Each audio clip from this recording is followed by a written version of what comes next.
Sitting in the bustling New York airport, Ethan couldn't help but think that this wasn't exactly his idea of a pleasant evening. He watched as passengers lined up for what he hoped would be his flight back home to Atlanta. Ethan, along with his two sisters, co-owned a modest pharmaceutical company that their late father had founded years ago. Their father had developed a niche range of highly valuable but seldom used pills that kept the business comfortably afloat, though it had little room for expansion. With his parents no longer around, Ethan had spent the last few days in New York negotiating the sale of the company to a prominent pharmaceutical giant. Earlier that day, Ethan, flanked by his team of lawyers and brokers, had finalized the deal, leaving the remaining paperwork to the attorneys. Now, he was eager to return home, but his chances seemed slim. The last flight to Atlanta was fully booked, and Ethan was third on the standby list. He debated whether to call his wife, Lila, unsure what to tell her. Instead, he took a seat at the airport bar, keeping a close watch on the departure gate while nursing his second gin and tonic. His thoughts drifted to the deal, over $10 million that he and his sisters would split, and the comfortable transition period the agreement promised. With this windfall, he envisioned a completely new lifestyle for himself and Lila. Their twin daughters, now juniors at Emory, had been a financial strain, but this deal would change everything. As the final boarding announcements echoed, Ethan saw a glimmer of hope. The standby list shifted, and his name moved up. Seizing the opportunity, he tossed some cash on the bar, gave the bartender a quick nod, and hurriedly grabbed his briefcase and duffel bag. At the gate, the agent handed him a boarding pass and explained that a group of 4 passengers who had checked in remotely hadn't shown up, freeing up seats for him and 2 others. Ethan briskly made his way down the jet bridge, feeling an odd mix of relief and luck. When he reached his seat, he realized it was in first class, a small but welcome stroke of fortune. Maybe, just maybe, this was a sign that the pharmaceutical deal was destined to succeed. As the plane's door closed and it taxied to the runway, Ethan ordered another gin and tonic, feeling he had earned it. Soon after, he drifted off, dreaming of a future where first-class flights would be the norm and life with Lila would finally be stress-free. The plane's landing jolted him awake, and before long, he was at the taxi stand, heading home. A few days earlier, he had driven his pickup truck to the airport, but now, tired and slightly buzzed, he opted for a cab. It was too late to call Lila to pick him up anyway. Their home, a few miles outside Atlanta, wasn't far, but the cab ride gave Ethan enough time to doze off again. When they arrived, the driver had to nudge him awake. Ethan paid generously, got out, and stood in the driveway, feeling disoriented. That's when he noticed it, a gold Mercedes parked on his side of the garage. It wasn't just any car, it was sleek and elegant, a kind of luxury that seemed out of place here. His house was completely dark, and the stillness of the night felt unsettling.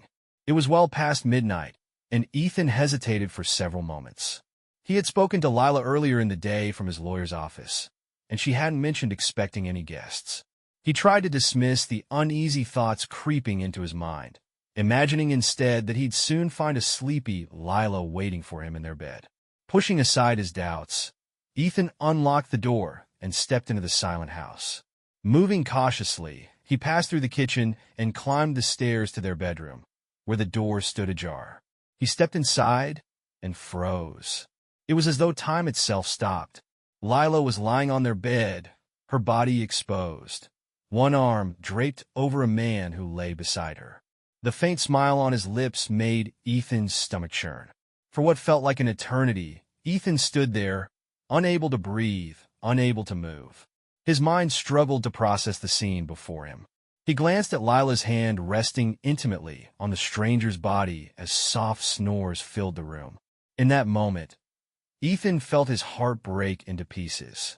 Until tonight, Ethan had always found comfort in Lila's soft snoring, a gentle, familiar sound that reassured him she felt safe in their shared sleep. He often drifted off to that soothing rhythm, but now, that source of solace was shattered. He knew he would never hear that snore again, never lie beside her in peace. Despite the pain gripping his chest, Ethan forced himself to think clearly.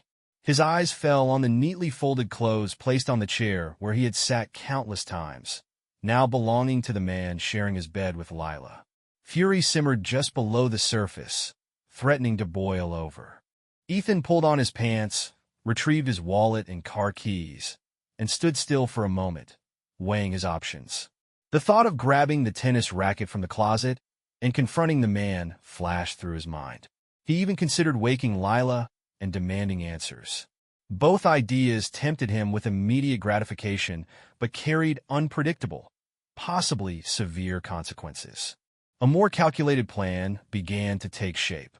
He fished his phone from his pocket and started snapping photos of the scene: the bed, Lila's exposed body beside the man, the clothes on the chair.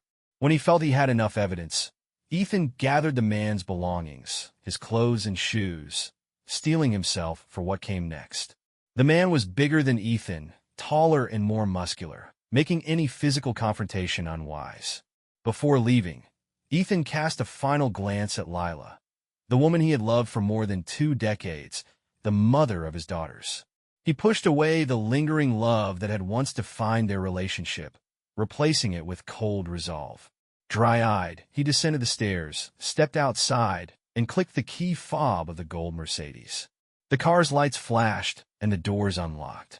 He placed his briefcase and duffel bag inside, climbed into the driver's seat, and started the engine. Though he wasn't a fan of flashy cars, he couldn't help but notice how smoothly it handled. A mile down the road, Ethan pulled over and examined the wallet he'd found among the man's things. Inside were the typical contents: cash, credit cards, and business cards identifying him as Derek Walton, a senior sales manager at a nearby Mercedes dealership.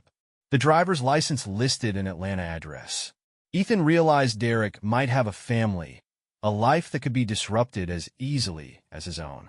Exhausted, Ethan decided to drive to a motel for the night, leaving the next move for another day. Back at the house, Lila was oblivious to what had happened. She stretched lazily in bed next to Derek the following morning, convinced that Ethan was still in New York. Derek, though not as skilled a lover as Ethan, had satisfied her physically.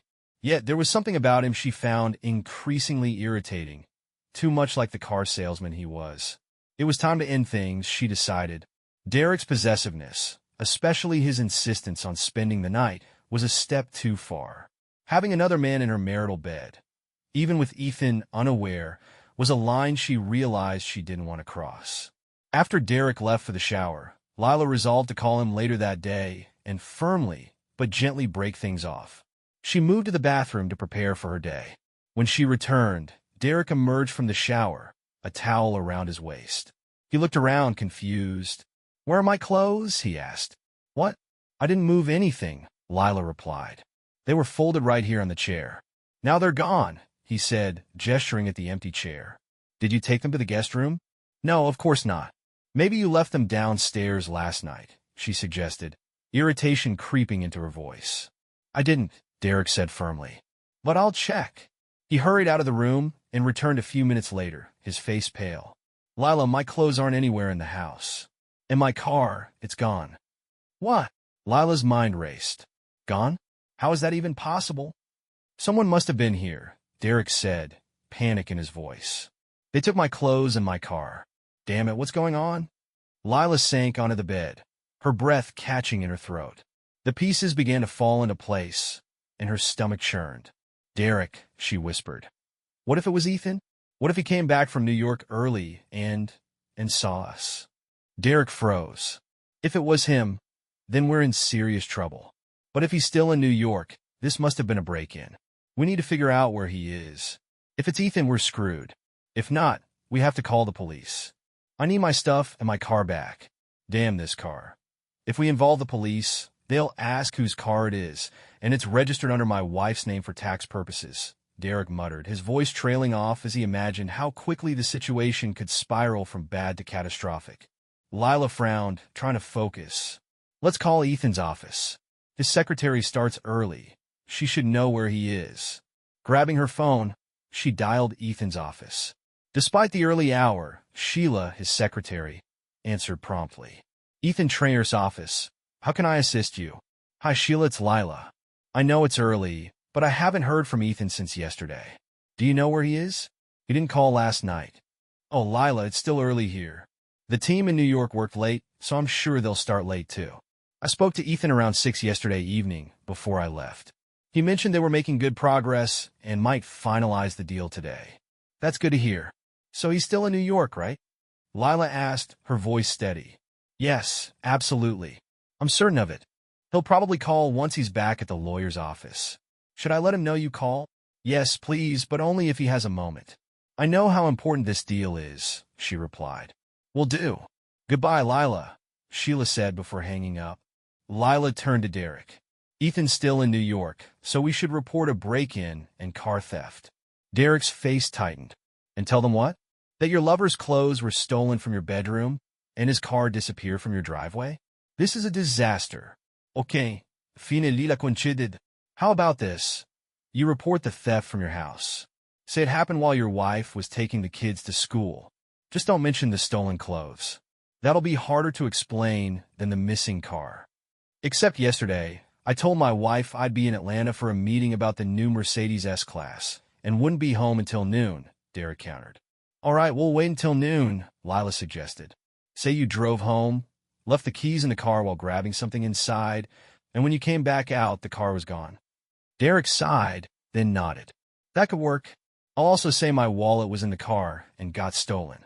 We have some time, so maybe another shower, he added, flashing a suggestive grin. Derek, Lila said sternly, making no move to undress. This affair is over. Last night could have been Ethan, not a burglar. We've pushed our luck enough. Derek opened his mouth to argue, but stopped. She was right. They had been lucky so far. Okay, he said, resigned. Let's find me some clothes. Finding clothes proved a challenge. Derek was 50 pounds heavier and 4 inches taller than Ethan. Lila eventually unearthed an old pair of sweatpants and a faded pink-tinged sweatshirt. She modified the pants with strings to keep them up and snipped the sweatshirt sleeves to make it fit. Though she stifled a laugh at how comical he looked, she offered only a faint smile. Meanwhile, earlier that morning, Ethan arrived at the address on Derek's driver's license.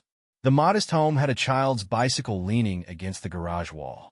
Ethan sat in the gold Mercedes, staring at the house, still unable to cry. His night at the motel had passed in a blur, leaving him numb. Finally, he approached the front door, holding Derek's wallet with the driver's license visible, and rang the bell. A young woman, disheveled but attractive, answered. Before Ethan could speak, she slammed the door. Moments later, she reopened it with a phone in hand. I have 911 ready to dial. Is my husband okay? She asked sharply. Ethan held up the license. I have a photo of your husband and my wife, undressed and asleep in my bed. Honestly, I don't think anything's wrong with him or her. If you want to call the police, go ahead. I'll wait in the car. Her expression softened. Wait here, she said, disappearing inside. Ethan heard her talking to someone, likely a child, before she returned with a cup of coffee. Black okay? I need to drop the kids off at school, but I trust you more than I trust my husband right now. Stay here. We'll talk when I get back. Sure, Ethan replied, sitting on the couch. When she returned, she introduced herself. I'm Aaron Walton, married to Derek Walton, the man sleeping with your wife. Ethan chuckled bitterly. You summed that up perfectly. I am it untrue. Let me explain what happened last night. As he spoke, Aaron began to cry. I'm filing for divorce from Lila, and these photos will help, Ethan said. I can send them to your phone if you need them. Aaron shook her head. No, I don't want those memories burned into my mind. You keep them. If I need them, I'll call. Fair enough, Ethan replied. Aaron continued. So, what now? Are you returning the car? Ethan smirked. Honestly, I've grown fond of it. I think I'll keep it until someone forces me to give it back. Aaron laughed softly. It's registered in my name for tax purposes. If you get stopped, the police can call me to confirm you have permission to drive it. Ethan nodded, appreciating the simplicity of the plan. And one more thing, Aaron added. If Derek tries to break in, our security system is on instant alert. Let him deal with that. Both laughed, finding fleeting relief in their shared misery. He's going to attract police attention, Aaron, Ethan said, shaking his head. You're incredible. I think I'm falling for your sharp thinking all over again. Let's stay calm, Aaron replied with a wry smile. Derek can wait until this afternoon. I'll pick up the kids from school, take them to the park, and give him more time to dig his own grave. Whatever happens, keep me updated, especially if he gets into trouble with the police. And call me when you're ready to return the car. I don't want you getting into any trouble. Got it, Ethan said, slipping the permission slip she handed him into his pocket. He started the gold Mercedes, pondering how much the same model might cost in a color he actually liked. Watching Aaron set the house alarm and prepare to leave for her day, he couldn't help but admire her composure. Meanwhile, Lila and Derek arrived at his house just after noon. Lila dropped him off hastily, as though proximity to him might tarnish her reputation. Derek hesitated at the front door, hoping it might be unlocked, though the thought of Aaron being home filled him with dread. When he found it locked, he circled to the backyard where the spare key was hidden, only to discover it missing. Damn it, he muttered, scanning the house nervously. Desperate, he tried the back door, but it too was locked. Left with little choice, he eyed the family room window. Breaking in wasn't ideal, but he needed access. Grabbing a sturdy branch from a tree, he shattered the window and immediately triggered the blaring alarm system. As luck would have it, a police cruiser passed just as the alarm went off. Earlier that morning, Aaron had reported concerns about potential break-ins in the area. Police! Step away from the house. Hands up, an officer commanded, his gun drawn. Derek froze, panic washing over him. Wait, I can explain, he called out, stepping back from the broken window. Hands behind your back, the officer barked, cuffing him swiftly. This is my house. I didn't have a key, so I broke in to grab clothes and call my office, Derek explained frantically. And your ID, sir? The officer asked, eyeing Derek's oversized sweatpants and faded sweatshirt with obvious skepticism. I don't have it on me, Derek stammered. It was in my car, which got stolen this morning. The officer frowned. And you haven't reported it missing? Derek hesitated, unwilling to disclose where he had spent the night or why the car was gone. You can call my wife. She'll confirm who I am. The officer dialed Aaron's number. Derek could hear fragments of the conversation. Ma'am, we have a man here claiming to be your husband. Yes, he attempted to break into your house. Yes, ma'am. Thank you. When the officer turned back to Derek, his expression was stony. Your wife says her husband is in Atlanta and wants us to throw the intruder in jail. Let's go. No, wait. This is a misunderstanding, Derek pleaded, nearly in tears as the officers led him to the patrol car. Meanwhile, Lila tried to focus at work, but couldn't shake her unease. She called Ethan's office again. Sheila, it's Lila. I'm worried. Have you heard anything from Ethan? No updates yet, Sheila replied. But I'll check on him and call you back. A few minutes later, Sheila returned her call. Lila, I spoke with the law office. Ethan left late last night, hoping to catch a flight home. He asked me to let you know he'll call you later. Thanks, Sheila, Lila replied, a sinking feeling settling in her stomach. Ethan, meanwhile, drove the gold Mercedes to the office of Rachel Coleman, a divorce lawyer recommended by Luke Bennett, his business attorney. Trusting Luke's judgment, Ethan hoped for the best. Mr. Trayer, please have a seat, Rachel's secretary said. When Rachel entered, she introduced herself with a warm but professional demeanor. Ethan, Luke spoke highly of you. Let's talk about your situation. Settling into her office, Ethan recounted his discovery of Lila's betrayal. He explained his desire to divorce and protect his assets, especially the proceeds from the recent sale of his company. Rachel listened intently. Here's some good news. Since you own the company before your marriage, those assets are separate property. Your wife has no claim on them, provided you keep the funds in an account separate from joint finances. I understand, Ethan said. As for your home and retirement accounts, it's less favorable, Rachel continued. Given your higher income, you'll likely owe alimony, though we can mitigate it by adjusting contributions to retirement. Child support isn't a concern since your kids are in college. What about the house? Ethan asked. You can either sell and split the proceeds, or one of you can buy out the other at the appraised value, Rachel explained. I don't want the house, Ethan said firmly. Lila can't afford to buy my share, so selling is the best option. Rachel nodded. I'll prepare the paperwork and have the petition ready by tomorrow. We can serve it to her and propose a settlement next week. Ethan hesitated. That's fast. Less than 24 hours ago, I was happy, planning to share the good news about the sale with my wife. Now I'm here, planning a divorce. Rachel's tone softened. If you need time to reconsider or try counseling, let me know. No, Ethan said after a pause. We move forward. I'll figure out how to handle this. Ethan left the office, walked to the gold Mercedes, and sat for a moment, reflecting on the whirlwind events of the past day. He still had to call Lila. Recalling her betrayal, he dialed Sheila first to make sure the timing was right. Lila answered the phone in her office, her hands trembling slightly. Lila, it's Ethan. Sheila said you were trying to reach me. Ethan's voice came through, calm but carrying a weight that made her stomach twist. Oh, Ethan, thank you for calling. I've been worried. Where are you? She asked, her voice quivering. I'm here in Atlanta, Ethan replied, his tone steady but distant. When did you get back? She asked, the knot in her stomach tightening further.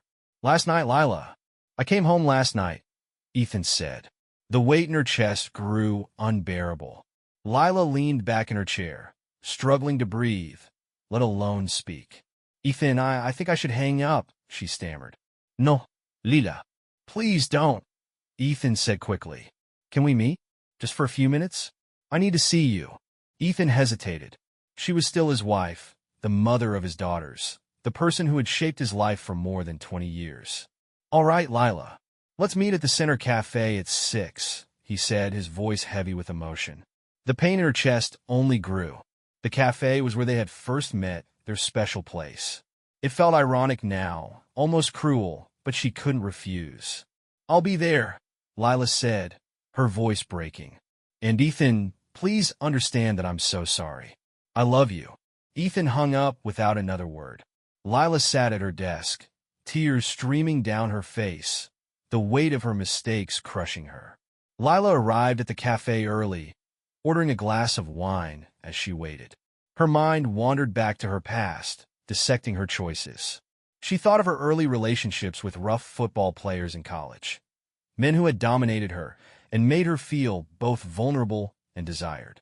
When Ethan entered her life, he seemed like everything she needed. He was strong but kind, loving, a great father, and a stable provider. She had convinced herself that he was enough. But something shifted during a business trip Ethan had taken to pitch a new product. Lila had joined him for the weekend, but on the flight back alone, everything changed. She found herself sitting next to a burly NFL coach. They had talked, drunk too much, and eventually, she had fallen asleep with her head on his shoulder. When she awoke, his hand was between her legs. She didn't scream or push him away. The absence of guilt afterward troubled her more than the act itself.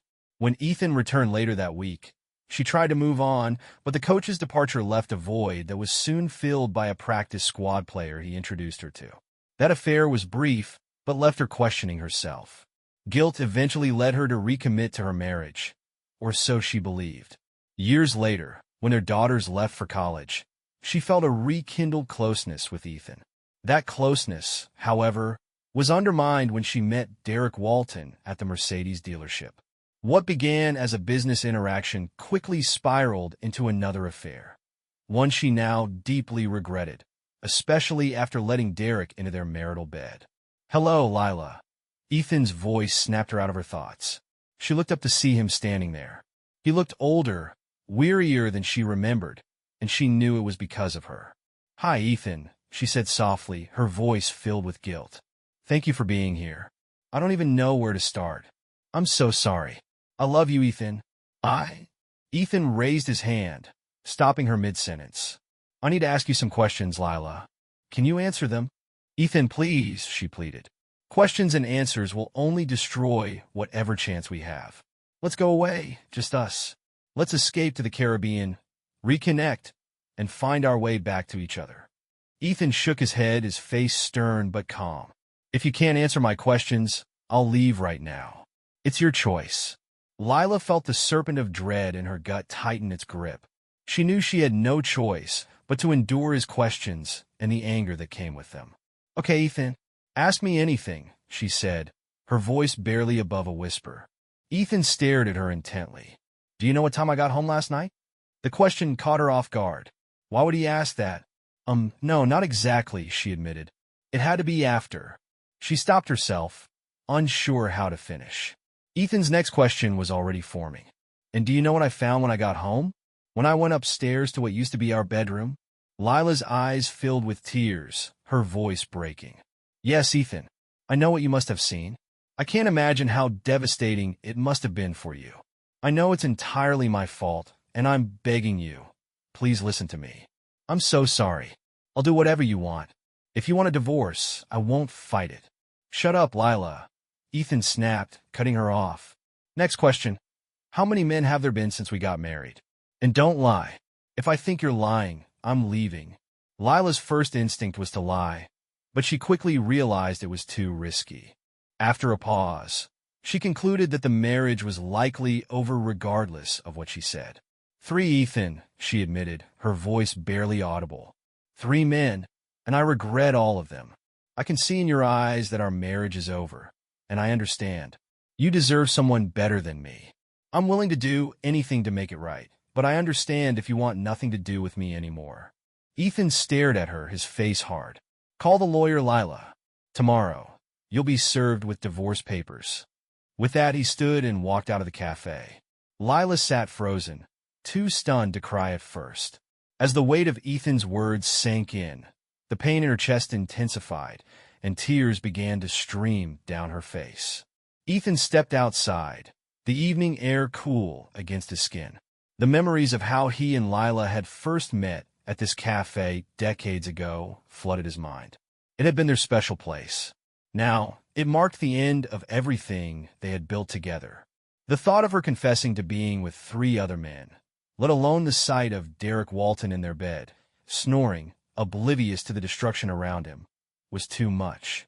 Maybe he could have faced her infidelity in the abstract, with counseling and groveling on her part. But he could never erase the image of that betrayal in their own bed. Their marriage was finished. Sitting in the gold Mercedes, Ethan finally broke down. As darkness fell, he wept for the life he had lost. When the tears subsided, he blew his nose, wiped his face, and remembered what Erin Walton had said earlier that day. She had chosen not to see the pictures of her husband cheating, believing it would make reconciliation impossible.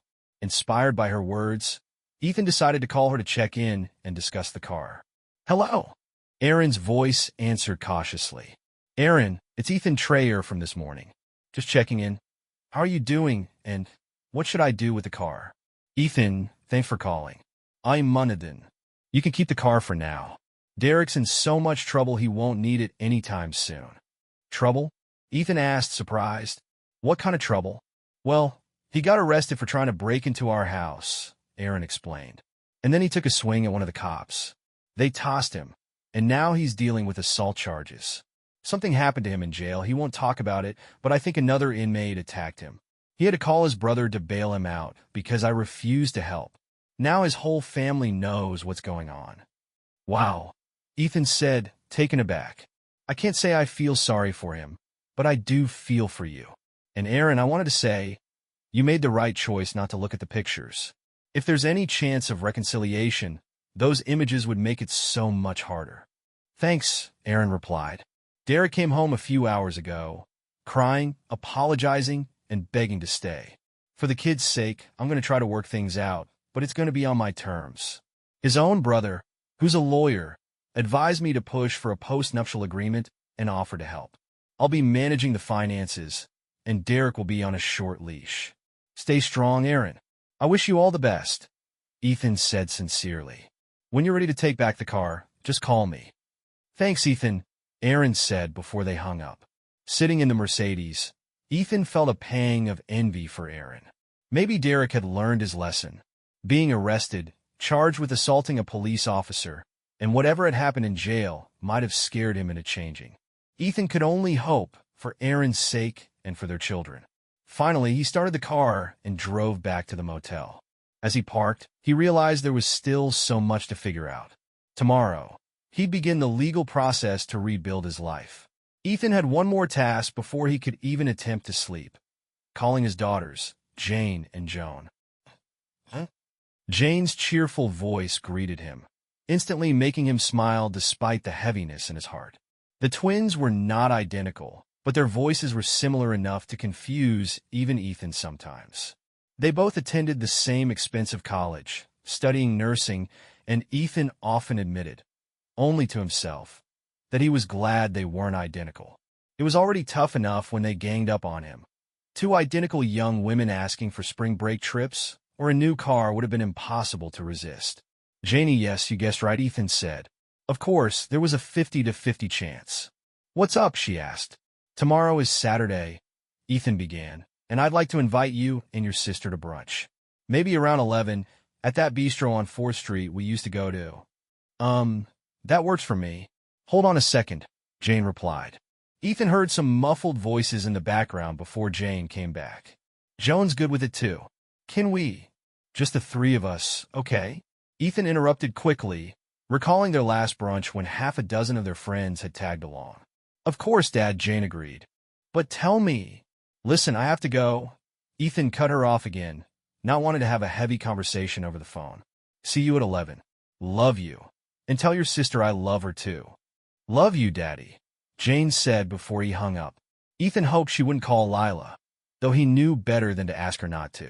After leaving the cafe the night before, Ethan's words to Lila had haunted her like a curse. Her tears were uncontrollable. She knew she had ruined everything, her marriage, her family, and her life. The thought of her daughters finding out was unbearable, and she couldn't imagine how her parents or friends would react. Returning to the house that would soon no longer be hers, she found just enough gin to make her feel worse without helping her think clearly. After finishing the bottle, she fell asleep on the couch, hoping for a miracle that would bring Ethan back to her. The next morning at 11, Ethan sat at the bistro, waiting for his daughters. He had reviewed and approved the draft divorce petition early that morning, then made the 2-hour drive from Atlanta to meet them. He used the time to figure out how to break the news gently, but truthfully. When Jane and Joan arrived, the reunion was warm. Hugs, kisses, and the usual small talk about school and work. They ordered, ate, and had their plates cleared before the real conversation began. Dad, we know something's wrong, Joan said. You look different. Are you here to tell us you have cancer or something? And if so, where's Mom? Girls, I do have bad news, but it's not physical. No one is dying. It's about your mother, Ethan began cautiously. Jane interrupted. She did something terrible, didn't she? Oh my God, did she run off with some young, handsome lawyer from her firm? Both girls burst into nervous laughter, but the smiles disappeared when they saw Ethan wasn't laughing. No, don't whisper. Not Mom. No. Listen carefully, Ethan said, trying to steady his voice. Yes, your mom cheated. She cheated on me. But that doesn't mean she cheated on you. Joan, now crying, said, Dad, if her cheating is destroying our family, then yes, she cheated on us too. Both girls cried, and Ethan couldn't hold back his tears either. They stood and embraced, clinging to each other for comfort. Let's get out of here, Jane suggested. There's a park a couple of blocks away. We'll have more privacy there. Ethan quickly paid the bill, and they walked to the park, each daughter holding on to him. Tell us, Dad, Jane said once they found a bench. We deserve to know how bad it is. She's right, Joan added. We're adults. We can handle this. Ethan took a deep breath. I agree. You are both adults. Your mother cheated on me. I came home unexpectedly and found her in our bed with another man. Later, she admitted there were others before him. I think I'm still in shock, but I know we can't recover from this. I've already talked to a lawyer, and your mom will be served with divorce papers today. They sat in silence, crying and processing the revelation. Girls, Ethan said, breaking the quiet. You need to prioritize yourselves. Your education comes first. There's enough money to cover your senior year at Duke, and if either of you wants to pursue graduate school, I'll find the funds. But there's a condition. What is it? Jane asked, curious. I'll pay for your education, but you need to work hard and get good grades. This is hard for all of us, but you're adults now. Real adults handle adversity with maturity and discipline. Can you do that? They nodded through their tears, hugging him tightly. Dad, we'll make you proud, Joan assured him. Jane, still thoughtful, asked, "But what about you, Dad? Are you going to be okay? What are you going to do?" "I've thought a lot about that during the drive here," Ethan admitted. "I've spent my whole adult life taking care of others. My grandparents, my sisters, your mother, and you. I'm not complaining, but now it's time to take care of myself. This isn't the end for me. It's the beginning of something new." "What kind of new?" Jane asked skeptically.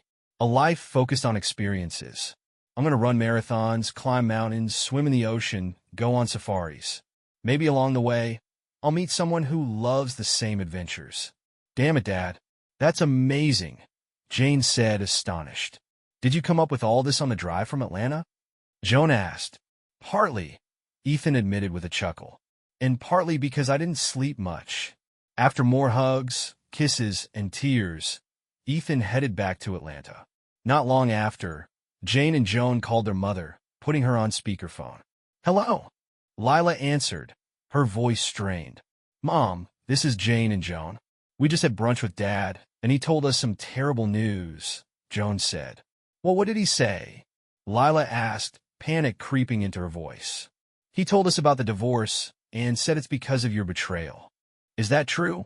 "Yes, I made a big mistake," Lila admitted, her voice trembling. "Well, more than one, actually, but I'm sure we can get through this. I just need to give your father some time to—" "Mom," Joan interrupted, her tone sharp. "Listen, Dad said divorce. He didn't talk about fixing things. He talked about betrayal." "Well, yes, technically he's right," Lila said quickly. "But that doesn't mean we can't fix it. I told him I'd do anything." "Mom," Jane interrupted this time, her voice firm, "I think you're delusional. He told us he's already met with a divorce lawyer. He said there's no turning back for you two." "Joan, and I don't want to take sides, but you have to face reality." They heard a series of tormented breaths on the other end. Joan and Jane exchanged worried glances, wondering if they should go to Charlotte to check on their mother. Finally, Lila spoke again, her voice barely audible. I know I screwed up and ruined my marriage. I think your father hates me, and he's right. I've done awful things. He told me to hire a lawyer, and he's right about that too. I'm sorry, girls. I know this is terrible for you two." "Mom, don't worry about us," Joan said gently. "We'll be fine, and I know Dad is doing everything he can to make sure of that. You need to take care of yourself. Hiring a lawyer is a good idea. Jane and I can come to Charlotte if you need us." "Thank you, girls," Lila whispered. "That's kind of you. I'll be okay. I just need time to come to terms with what I've done." After they hung up, Jane and Joan sat in silence for a while, unsure of their next steps. "You know," Joan said finally, "it's funny, or not funny really, that we're more worried about Mom, the one who caused all this mess, than about Dad." Jane nodded. "Yeah, but Dad seems like he's handling it. Mom, not so much." They eventually decided not to go home, agreeing it was best to let their parents work through the situation without their interference. Lila sat in her Charlotte home, hungover from the gin she drank the night before and sinking deeper into depression after talking to her daughters. She knew she needed to get up, get dressed, and leave the house, anything to avoid wallowing in her misery. She briefly considered buying more gin when the doorbell rang. Lila opened the door to find a young woman chewing gum. "Can I help you?" Lila asked. "Yes, ma'am. Are you Lila Trayer, Ethan Trayer's wife?" "Yes, that's me. Why do you ask?" "Ma'am, you've been served," the woman said, handing Lila a folder of documents and snapping a quick photo before walking back to her car. "What?" Lila stammered, clutching the folder as the woman drove away. She returned to the kitchen table and opened the folder. The words on the first document hit her like a punch to the stomach. Petition for divorce. Ethan's final words to her echoed in her mind. Get a lawyer. She sat at the table, staring at the familiar kitchen where she and Ethan had once shared so many happy moments. Those days, she knew, were gone forever. 6 years later, Camila, now Lila again, sat in the ballroom of an upscale hotel, watching Jane dance with her new husband. The scene should have been joyous, but Lila's mind plunged into memories of her past. When the girls were teenagers, life had been chaotic. Endless activities, teenage drama, and boys she thought were too mean or too nice. Ethan had been busy with work, and her legal career had felt dull. At the time, It seemed overwhelming. Now, she missed it terribly. "Lila, here's your wine," her date Carl said, breaking her reverie. Lila took the glass with a forced smile. Carl was a sweet, middle-aged lawyer, kind and reliable, but he wasn't Ethan. Across the room, Lila's eyes found Ethan. He had just returned from a mountaineering trip to Nepal and looked like a bronze statue of a Greek god, tanned, fit, and more handsome than she remembered. He was laughing with Joan and her boyfriend, holding hands with a woman as beautiful and athletic as he was. Joan had told her that Ethan met the woman on a mountaineering trip in South America. They had been traveling, sailing, and climbing together for months. The sight made Lila feel physically ill. "Lila," Carl said gently, trying to get her attention. "Yes, Carl, I think we should leave. You've done your duties as the mother of the bride, and staying here, drooling over your ex-husband, isn't doing you any favors. And, honestly, it's not great for our relationship either." Lila sighed. "You're right, Carl. You're always right. Let me say goodbye to my daughters, and we'll go." She hugged and kissed Jane and Joan, wished the newlyweds well, and avoided looking at Ethan as she left. Across the room, Ethan noticed Lila leaving. A brief pang of sadness for their past crossed his mind before Joan asked him a question. "Sorry, Joni, what were you saying?" "Daddy, remember that weird gold Mercedes you were driving when we had brunch with you at Duke? Whatever happened to that car?" Ethan chuckled. "Ah, Joni, that's a long story. Let's just say I borrowed it from a friend and ended up giving it back. I think she sold it. That car, it was cursed." He smiled, turning to his friend to discuss their next mountaineering trip.